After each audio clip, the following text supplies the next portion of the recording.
The stars were quiet, but the silence was not peace. It was the sound before thunder, the time before fire, the edge before the fall across the galaxy. The air was heavy with fear. Two great alien empires stood ready to destroy each other. The Varnock strong and proud with metal ships and fire weapons. The Relari calm and cold with mind tech and energy shields. Both had fought before and both had lost before, but now both believed they would win the next time. They fought. In a last try to stop the coming war, the High Table called for a meeting, a secret one, on a small planet called Aloria, known for its calm forests and deep blue skies. The two sides agreed to send only a few people for safety, leaders, one guard each, and a single bodyguard from Earth. His name was Jackson Cole. He was human, quiet, tall, with eyes that did not smile. He said little, he stood straight, he followed orders. No one asked where he came from, no one cared. He was just the human muscle. The Relari sent a mind speaker named Varen, smooth voice, long face, silver skin. The Varnock sent Wargul, a warlord with 3 arms and 1 eye full of hate. Both came with honor guards. Both watched each other with deep hate, but they agreed to sit and speak one more time. The wind moved slowly through the trees as they walked into the glass dome built for this meeting. Birds sang from the tall trees. Water ran near the rocks. It looked like peace, but no one trusted it. Inside the dome, the guards stood near the door, silent, ready. The leader sat down and looked at each other. Jackson stood behind Verida's eyes, watching everything, his hand still, but ready, his face calm, but not soft. Wargul looked at him once and said, "Is that your toy?" Varen said, "No, that is my shield." Wargul laughed, but did not laugh with joy. He was testing the human. Jackson said nothing. He only looked back without fear. As they spoke, the air changed. It felt heavy. The birds outside stopped singing. The water slowed. Then came a sound, soft at first, then sharp, then loud. The walls of the dome shook. Lights went dark, and fire broke the glass. Shadows moved fast from the trees. Not Varnock, not Relari, but others. Black armor, red eyes, silent and fast. They had come to kill, not to speak. The Relari guards fell first. They screamed as energy blades cut them down. Wargul drew his hammer and smashed one attacker, then fell with a scream, a burning hole in his chest. Varen shouted for help, but none came. The attackers moved in fast and cold. Then one turned to Jackson and raised a blade. Jackson moved fast, not like a normal man, not like someone slow. He grabbed the arm, twisted, broke it, and took the blade. In one move, he hit the next one with his foot, sent him flying across the room, then pulled Varen behind him and blocked a blast with a shield on his arm. He had not moved like this before. No one had seen him fight, and now they saw more than a bodyguard, more than a man. He took down 5, then 6, then 7 without stopping. His face still calm, his breath steady. Varen looked at him and asked, "Who are you?" Jackson said, "I am the one keeping you alive. Now move." They ran through the broken dome into the trees behind the meeting place. The attackers followed, but not all. Some were still inside, placing small black boxes that blinked and beeped as the dome began to fall in smoke and dust. The meeting had failed. The peace was dead. As Jackson and Varen ran through the trees, the sky turned dark. Clouds moved fast above, and ships flew in from high orbit. Varnock ships, Relari ships, each side now saw the other, as the killer each side thought the trap was the enemy. Plan war began not with words, but with blood, with fire, with hate. Far away in a control room on a hidden ship, someone watched the feed. Someone smiled cold and cruel and said, "It has begun. One spark, one lie, and they all burn now. The human is in play. Let us see what he truly is." The screen showed Jackson holding a shield over Varen as blasts hit around them. The image paused on his face, still calm, still focused, and the voice said, "They chose well. The human will fight, but will he win or will he break? We shall see." Back on the ground, Jackson pulled Varen into a cave deep and dark. He checked his wounds, gave him water, and said, "Rest. I will guard you tonight." Varen asked, "Why are you doing this?" Jackson looked at him and said, "Because if I do not, then all of us will die."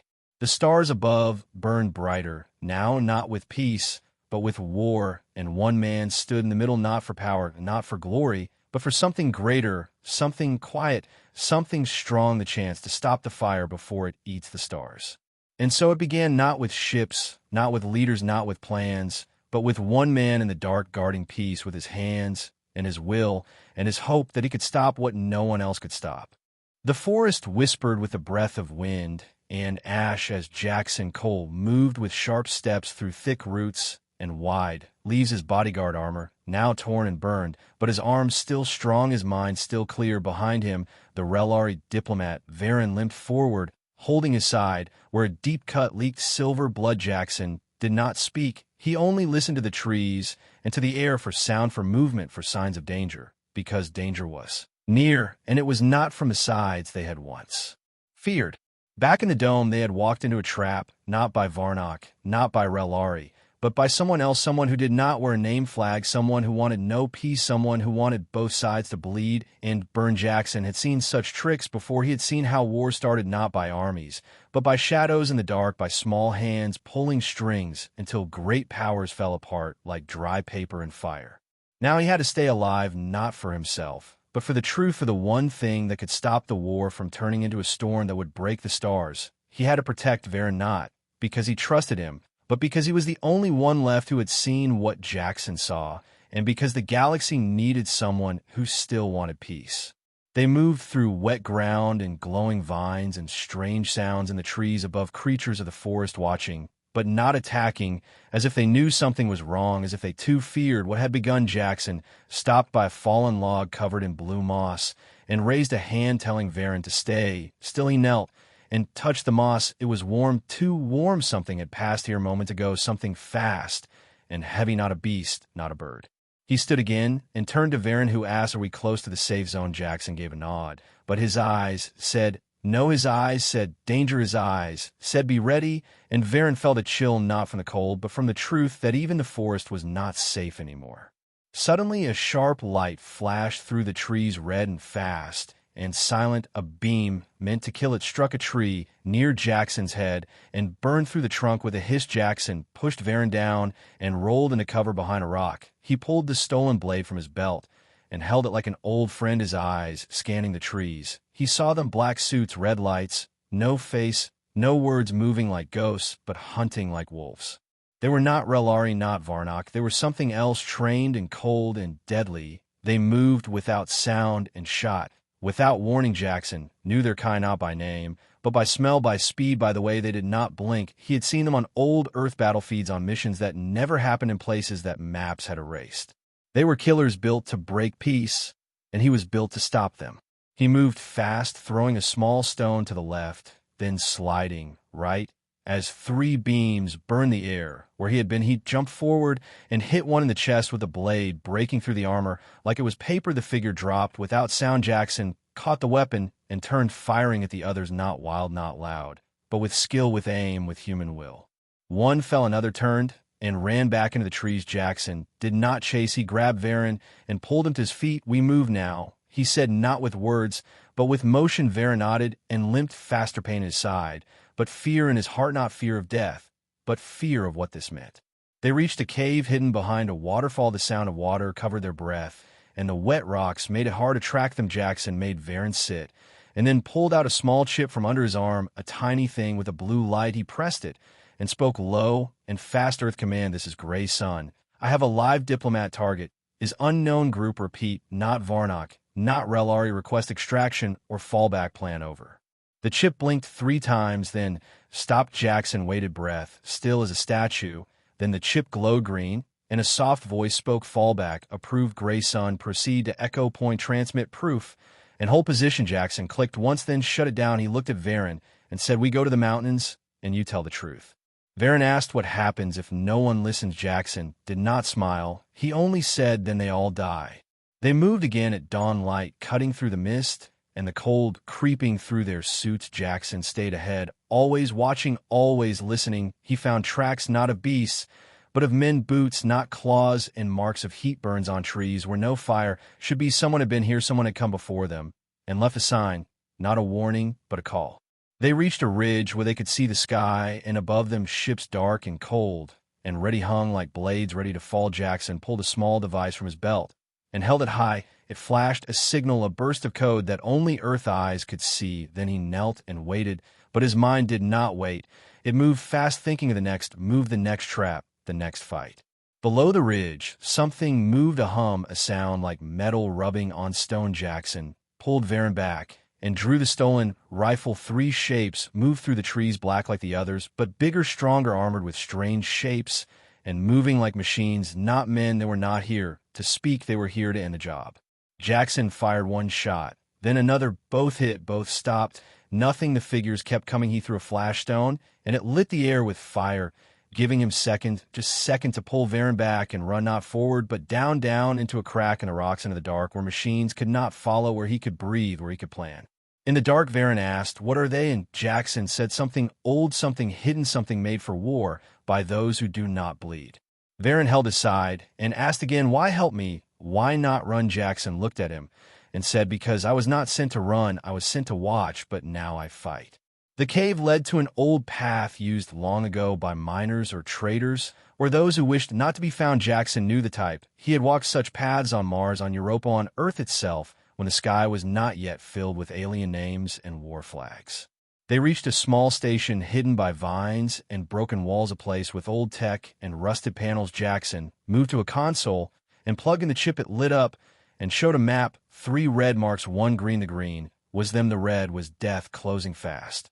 Jackson pressed a button and sent the data to Earth. To any who would listen, the truth had to go out, even if he did not.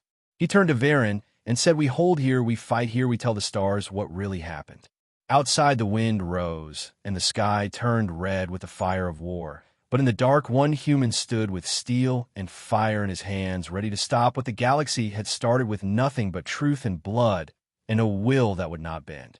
The cold wind from the canyon swept through the narrow cave as Jackson Cole stood near the old terminal, his hand resting on the chipped console, his eyes locked on the flickering green light that told him Earth had received his signal. Behind him, Varen sat against the wall, his breath shallow, his skin pale as wound cleaned, but still deep, his eyes fixed on the rough stone above them, as if trying to see the stars beyond it, all the stars now hidden behind smoke, fire, and ships ready to strike. The cave stretched deeper than Jackson expected. The stone walls held the marks of old tools and forgotten engineers from a time when humans had carved secret paths through alien lands, not for peace, but for control back. Then these tunnels had served as fallback shelters for covert missions, the type no one ever spoke of, missions that vanished from records, but lived in whispers. Jackson had trained for places like this. He knew the signs, he knew the silence, and now he knew someone else had been here. Not long ago. He moved deeper into the cave with slow steps, his light sweeping over the walls, over rusted crates, broken wires, pieces of gear that once carried names of men long gone. Then he saw a mark on the wall, new and sharp, a symbol, not human, not alien, but something else, a triangle split by a jagged line glowing faintly in red, etched into the stone, with something that burned through the rock. Jackson stared at it and felt a memory rise, one he had buried long ago. Years back, before this mission, before the stars had turned into battlefields, he had seen that symbol on a frozen moon near a black site base where humans had tested weapons no one dared name. The symbol had been hidden deep beneath the ice near a door that was never opened. The scientists called it the Lock of Silence, a gate to something lost or something buried, and they warned not to touch it, not to look too long, not to ask where it came from. Now here it was again, deep in a cave in a world meant for peace, a symbol no one should have seen twice. Jackson reached out to touch it, but stopped. Something in him said, "No, not yet, not here." He turned back and walked to Varen, who now held the stolen rifle in weak hands, eyes alert again, not dead, yet not broken, just tired and full of questions that had no safe answers. Varen asked what he had found, and Jackson said only trouble, then handed him a ration bar, told him to eat and rest, for what came next would not wait long. They had to move, they had to reach Echo Point before the next night, before the sky turned red with more ships, before the war began in full. They left the cave as the sun broke over the hills, casting long shadows across the broken ground above the canyon. The path to Echo Point ran through an old mining zone full of collapsed tunnels and broken steel, where machines had once dug for rare ores that now meant little to anyone. The land was sharp and dangerous, but empty, or so they thought. As they moved, Jackson scanned the area with every step, watching the cliffs, the shadows, the sky above, always ready, always waiting. And then he saw a flash of movement, not a beast, not a drone, something else, something fast, too fast for the wind. He pushed Varen behind a metal slab and dropped to one knee, his hand on the rifle, his eyes locked on the ridge above. A figure stood there, tall in black armor with no face, just a dark plate where eyes should be, its hands empty, but its stance ready, not moving, not speaking, just watching Jackson raise a rifle, but did not fire, waiting for a sign, waiting for a move. Then the figure raised one hand, not in threat, but in greeting, or warning, then vanished like smoke into the cliff. Jackson stood slowly, his heart steady, but his mind racing who or what had just watched them. Varen stepped beside him and asked what it was. Jackson said nothing, because he had no name for it, only a feeling, a pull like gravity, dragging his thoughts towards something deep and hidden, something not made for light. They moved again, faster, now the air thick with tension, the silence louder than sound, and the ground shifting with every step. They reached a ridge that looked down on a valley full of wreckage, old ships broken into the earth like bones of giants, scorched metal, broken glass, signs of battles never recorded. Jackson led the way through the ruins, past shattered hulls and silent engines, until they reached a command pod half buried in sand. Inside the pod, Jackson found a working panel flickering with static. He powered it with his backup cell and watched the screen light up, showing data logs, maps, and a single transmission marked with a symbol, the triangle, and a jagged line again. He played it, and a voice filled the pod, soft, cold, and not human. The voice spoke of convergence, of timelines, of war seeded by thought, shaped by fear, guided by hands unseen. It spoke of humans as keys, not tools, of choices that opened gates to truths the galaxy had long buried. It ended with coordinates deep into mountains, past Echo Point, past safety, past reason. Jackson turned to Varen and said, "We cannot stop at Echo Point anymore." Varen asked why, and Jackson said, "Because someone wants us to, and that means we go farther." Varen looked at him with tired eyes and said, "Then we go." They left the pod as night fell again, and stars filled the sky brighter, now clearer, like they watched from above, waiting for one move, one choice, one breath to change everything. And below them, Jackson Cole, the human, not warrior, not diplomat, but guardian and witness, walked into the dark toward a place that called to him in silence, carrying not just weapons, but a secret that could burn the war before it started, or light it like a match dropped in oil. Behind him, Varen limped forward, still alive, still bleeding, but no longer afraid. And above them, something unseen followed, something patient, something old. And far away, in a place no map showed, a watcher smile, for the human had taken the path, and the game had truly begun. The cold wind screamed through the cracks in the mountain pass as Jackson Cole pressed forward, his boots crushing frost and stone, while his eyes scanned the ridges above. Each step measured, each breath slow. The rifle rested against his chest, the blade at his hip, and his thoughts locked on one thing: survival. Behind him, Varen dragged his wounded leg through the snow, leaving a silver trail that caught the light of the twin moons hanging above like eyes that never blinked. They had reached Echo Point by dusk, the signal tower broken, the comm dish torn from its base, and the supply crates looted or smashed. Jackson knelt beside a console, now cracked and half buried in ice. He wiped the screen clean and tapped a small button. Power flickered, sparks flew, and a faint hum came from below the ground. Echo Point was still alive, but wounded like the rest of this world. He turned to Varen, who now sat against a wall, his breath fogging in the cold, his eyes watching shadows that moved without sound. Varen asked if this was the end of the road, and Jackson shook his head, because deep down he knew this was only the edge of something larger, darker, older. From the ground below came a low sound, not a machine, not a voice, more like a whisper from deep under the stone. Jackson looked down, saw the snow shift, the ground tremble, not from weight, but from something else, something waking up, something waiting for them. He pulled Varen to his feet and moved to the bunker hatch hidden behind a fallen beacon. It opened with a hiss of cold air and dust, the tunnel inside long and dark, lined with lights that blinked with weak yellow glows. They stepped in, and the door seal behind them shutting out the stars, shutting out the war. Inside Echo Point, the walls held marks of old battles, laser burns, claw marks, dried blood that glowed faint blue in the dark. Jackson moved through the hall, silent, alert, his weapon raised, his mind running through every scenario, every threat, every memory of places like this, where the enemy was not always what it seemed. They reached the command room at the heart of the bunker, where a console still worked, its screen glowing green with a map and a list of access logs. Jackson read the last entry and felt his chest tighten. The time stamp matched the day the dome exploded. The last user had not been Earth military, and not Relari, not Varnock. The access code belonged to someone long gone, someone erased, someone human. Jackson traced the logs to a locked vault marked only with the symbol, the triangle split by the jagged line, glowing in the dim light like a warning from a dream. Varen touched it and winced as if it burned his skin. Jackson stepped forward, placed his hand on the scanner, and the door slid open, without sound, revealing a chamber filled with machines that hummed with power long buried. In the center of the chamber floated a sphere made of metal and light, spinning slow, pulsing with colors I could name. It was not built by human hands, nor by alien minds. It was older than both, older than war, older than stars. It spoke with a voice that did not use sound, that entered their minds like a thought, like a memory, like a command. It said the war was never about territory, never about peace, never about fear. It said the war was about change, about control, about balance.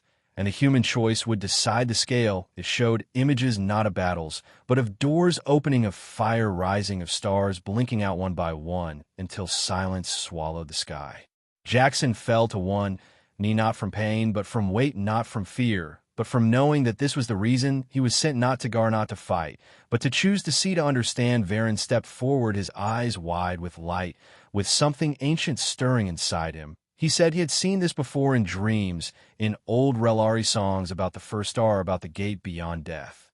The sphere pulsed faster, the room shook, the machines sparked. Jackson stood, reached toward the sphere, and it responded, showing him more, a city buried in ice, a vault of sleeping minds, a weapon made of time and thought and memory, left for one race, one moment, one man.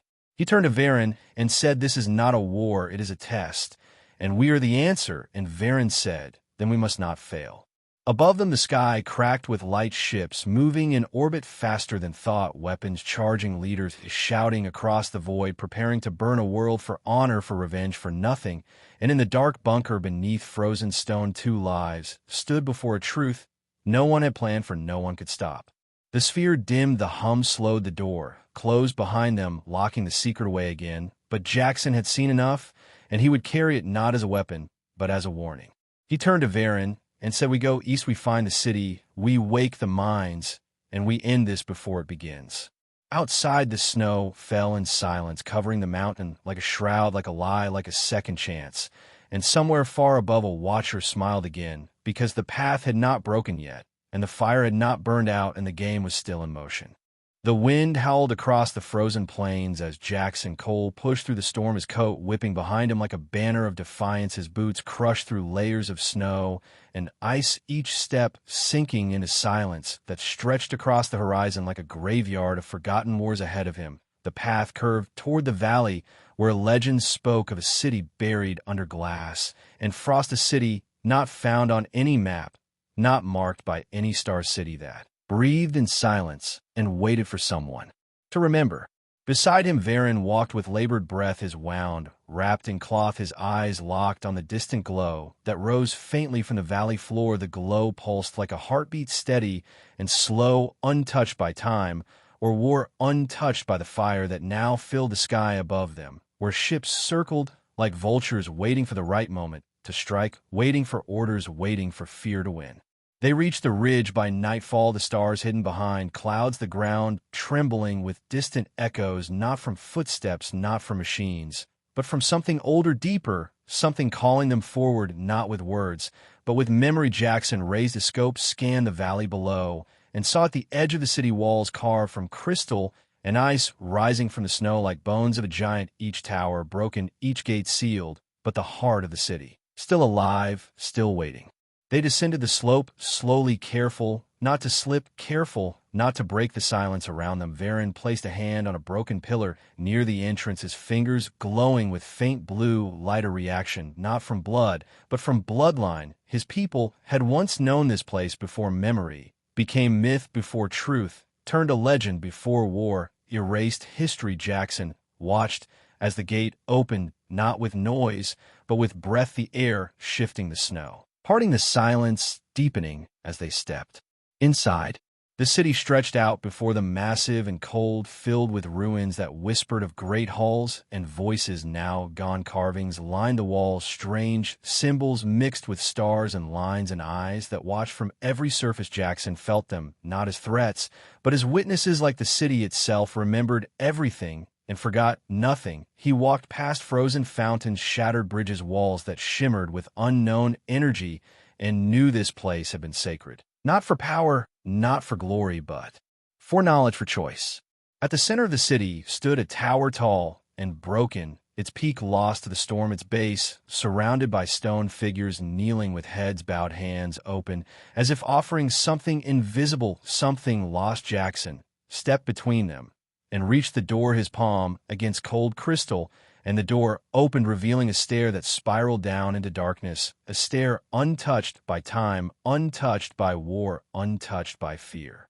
They descended slowly, each step echoing like thunder through the hollow tower, the walls around them lit with faint light that followed their movements, not guiding, but watching. Jackson felt the air grow warmer, the silence heavier, the sense of something vast, something buried, something alive pressing against his thoughts like a memory he never made, like a dream he never woke from.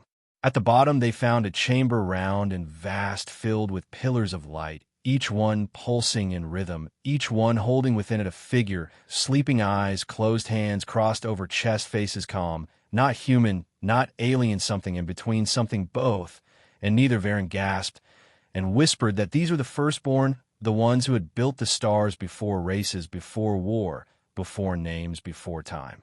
Jackson walked between them, each face different, each body still, each presence strong. He stopped before the largest pillar, touched the glass, and saw his own reflection beside the face of a woman with silver eyes and skin like stone, her thoughts brushing against his like wind through leaves, not words, not images, just feelings, hope, fear, trust, warning. The chamber responded, lights flared the floor, shook the air, thickened, the pillars glowed brighter, and a voice filled the room, not from speakers, not from mouths, from the stone, from the light, from the memory itself. The voice said, the choice comes, the door waits, the fire watches, and the key must turn. The voice said, one must stay, and one must go, one must wake, and one must guard, one must carry the truth to the stars, and one must hold the flame. Jackson looked at Varen, who now stood with eyes wide, tears on his face, not from pain, not from fear, from knowing, from remembering, from accepting. Varen said the city knew him, the city had always known him, the bloodline called back, and the answer must be yes. Jackson said nothing, just nodded once, then stepped back as the pillar around Varen cracked open with light and slowly lowered Varen into the stone, his body fading into light, into silence, into memory, into the city itself. Now guardian, now flame, now key. The voice spoke again and said, the war is not over, but the gate is ready, and the fire now knows your name. Jackson turned from the chamber, walked back through the tower, through the city, past the gate, and into the storm, his path. Now clear, his mission, now bound, not by command, not by order, by truth. Above him the stars began to flicker one by one, as if waiting for the next move, the final move, the human move, and far below the city slept, no longer watching, remembering, waiting. The sky above the high ridge burned with streaks of red as warships broke the clouds and scattered through the upper atmosphere, their dark hulls gleaming in the last light of day, their engines shaking the air with thunder that reached even the bones. Jackson Cole stood alone on the edge of a ruined watchtower, his eyes locked on the growing armada that now circled the world like a chain of blades waiting to drop. Behind him the wind carried the scent of ash and ice, the cold plains now marked by fire trails and craters left by skirmishes between scout vessels and early strike teams, the surface already becoming a battlefield before any declaration, before any side claimed victory. Jackson gripped the hilt of his blade with one hand, the other holding the data core extracted from the ancient city. Below, the core pulsed like a heartbeat, steady and warm against his glove. He turned and descended the cracked steps of the tower, his boots clanging against the metal stairway that spiraled into the remains of what once had been a forward listening post, now long abandoned, now claimed by snow and ghosts, the walls lined with shattered screens, faded flags, and old photographs of soldiers who had once thought their fight was the last fight, their war, the final war, now all forgotten, now all dust. At the base of the tower, a small relay drone blinked with blue lights, its voice calm, its tone clear as it reported enemy positions closing in from three directions, light infantry, supported by air drones and heavier armor units, advancing from the east. Jackson nodded, once then sent a signal toward the western peaks, calling for extraction, not for himself, but for what he carried, what he now knew could decide the path of an entire galaxy. He moved through the valley with sharp steps, his path weaving between jagged rocks and ancient wreckage. His breath steady, his body tense, each motion precise, each decision final. Above him, satellites passed like shadows, and energy pulses screamed across the sky, distant impacts shaking the ground with low booms that spoke of coming storms. Near the edge of the ridge, he spotted movement, a flash of armor, the shine of a scope, the whisper of breath before the shot. He dropped low as the rail round sliced through where his chest had been, dust spraying in the air. He rolled behind cover and drew his sidearm, eyes scanning the horizon. One figure moved on the upper slope, another on the left, both fast, both trained. Not local militia, not mercenaries. These were tacticians, elite soldiers, not here to scout or kill. They were here to stop him. Jackson fired 2 quick bursts, one to the left, one to the ridge, then sprinted through the gap. While smoke rose from the rocks, behind him more gunfire erupted sharp and clean, the kind that came from weapons tuned beyond standard, the kind that left nothing to chance. Jackson ducked under a fallen tree, rolled into a dry stream bed, and moved with the flow of the land, fast, low, silent. He reached a drop point where a small shelter stood built into the rock, old code locks, still blinking green. He tapped the code, opened the hatch, and stepped inside. Dim lights flickered on, revealing a map table, a transmitter, and an old locker marked with the faded insignia of Earth Intelligence Command. He placed the core on the table, opened the transmitter, and activated the beacon. Signal burst through the dark like a flare, silent, invisible, unstoppable. Seconds later, the hatch blew open. Behind him, 3 armored soldiers rushed in, rifles, raised visors, glowing with targeting light. Jackson flipped the table with one hand, grabbed the core with the other, and threw a flash grenade. The room filled with white light and static. His ears rang, his vision blurred, but his steps remained true as he crashed through a side exit and sprinted into the night. He ran through the ravine, heart pounding, legs burning, shadows chasing every move, energy blasts tearing past him, carving into stone and soil. He turned, fired, hit one target in the leg, dropped him clean, then kept moving toward the southern edge where a beacon now blinked red and blue, a drop ship inbound, fast and low. The ground shook as the ship landed, its engines sending dust flying, its doors open, its interior lit with harsh light. 2 operatives inside waved him forward, shouting commands. He dived and rolled across the deck and slammed the door button, just as another shot rang out, striking the hull with a sharp clang. The ship rose fast, engines flaring, the world below shrinking as fire lit the horizon, as columns of smoke marked the start of full-scale war. Jackson leaned back against the wall, clutching the core, his breath slowing, his eyes closed for 1 second before opening again, sharp, focused, ready. One operative turned to him and asked what they were carrying. Jackson looked down at the core and said, "Only this, a chance not to win, not to dominate, not to rule, but to stop something older, something bigger than side, something that fed on fear and silence and secrets." The ship cut through the clouds, the stars opened above, and Jackson knew the path was set. The war had begun, but so had the truth. And now every flag, every order, every shot fired would echo through something far deeper than politics, far louder than strategy. This was not just a battle. This was the spark that could burn every chain, every lie, every shadow ever cast on the minds of countless worlds. And in that moment, Jackson was not a soldier, not a guardian, not even human. He was choice itself. He was the flame in the dark, and the dark was watching. The stars blinked like eyes across the black sky as the dropship carved a burning trail through the upper layers of atmosphere, its hull groaning under pressure, its wings glowing orange from heat. Inside the cabin, Jackson Cole stood silent, his hands gripping the edge of the console, his eyes locked on the transmission. Ahead, a message looping again and again, a signal from the Council of Nine, relayed to every ship, every outpost, every soldier on both sides. The signal carried no threat, no demand, no plea, only one question, one choice, sent in every language known, carried on every frequency, trusted and feared. The message asked not who would win, not who would rule, not who would fall. It asked who would change, who would become more, who would risk peace when war was all they knew.